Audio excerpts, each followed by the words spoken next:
seberapa besar peluang Reza? Saya berada di sini sekali lagi tidak mengikuti kerusuhan huru-hara skincare. Saya berdiri di sini untuk mendukung korban bullying yang selalu didoksin dan dibully oleh terdakwa. Kalian yang belum pernah merasakan bagaimana rasanya dibully itu mungkin tidak pernah paham. Tetapi saya bisa berada di sini untuk menguatkan Reza Gladys sebagai korban bullying. Tadi Arif dapat mengabadikan momen tadi Niki mengacungkan jari tengah tuh di video ini gimana tuh? Ya, itulah dia ya. Itulah dia. Kalau tidak begitu kan bukan dia ya. Tapi sempat terpancing emosi nggak tadi ketika Niki melakukan itu? Buat apa yang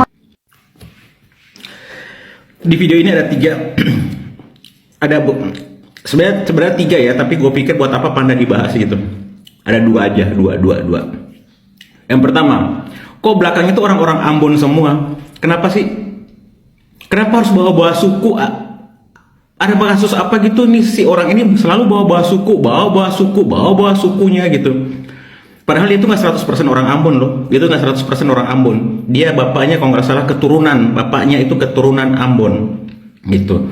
Nggak pure 100% Ambon. Kok belakangnya banyak banget orang Ambon? Gue nggak paham untuk mengintimidasi atau menunjukkan kekuatan powernya suku, salah satu suku gitu. Nggak penting banget sih. Terus yang berikut katanya mendukung korban bullying gitu. Dia mensupport Reza Gladys karena Reza Gladys itu dibully gitu. Lah lu nggak bully orang juga, lu nggak bully orang, bahkan ngatain Nikita Mirzani HIV, itu udah parah banget. Lu ngomongnya udah kemana-mana masalah HIV aja, katanya nggak boleh tukaran sendok apa segala macam. Itu aja udah nggak masuk di akal gitu, udah jauh banget. Kalaupun memang HIV itu tertularnya tidak melalui gelas, sendok, piring, enggak. Nih ya, ini videonya dia nih, yang menghina Nikita Mirzani, yang memfitnah Nikita Mirzani, katanya Nikita Mirzani HIV. Apakah ini bukan bullying? Apakah bullying dibalas dengan bullying itu bagus? Hah? Gimana sih Fitri?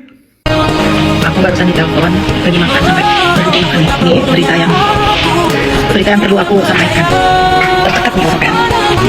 Kalau kalian pernah berurusan atau berhubungan dengan wanita biadab itu, sebaiknya kalian tes HIV ya. Sebaiknya kalian tes HIV, karena kalau aku menyuruh dia untuk tes pasti dia nggak akan mau. Dia bisanya merintah, nggak mau diperintah ya. Untung aku tuh nggak pernah satu piring, nggak pernah gantian sendok, karena aku tuh bisa sharing minum makan itu cuma sama anak aku yang aku lahirkan. Sama yang lain aku nggak pernah ya. Sama suamiku deh yang aku udah tes kesehatannya. Ini informasi penting, entah betul atau enggak, menurut informasi seorang dokter dia HIV ya. Paham dong siapa yang aku? Ini contoh ya, ini contoh orang-orang kalau ngomong nggak ngotak gitu, nggak ngotak lagi gitu, karena sudah tertutup dengan emosi gitu. Jadi dia udah nggak tahu apa yang harus diomongin gitu. Sampai HIV katanya bisa tertular lewat menjaga sendok, gelas, piring.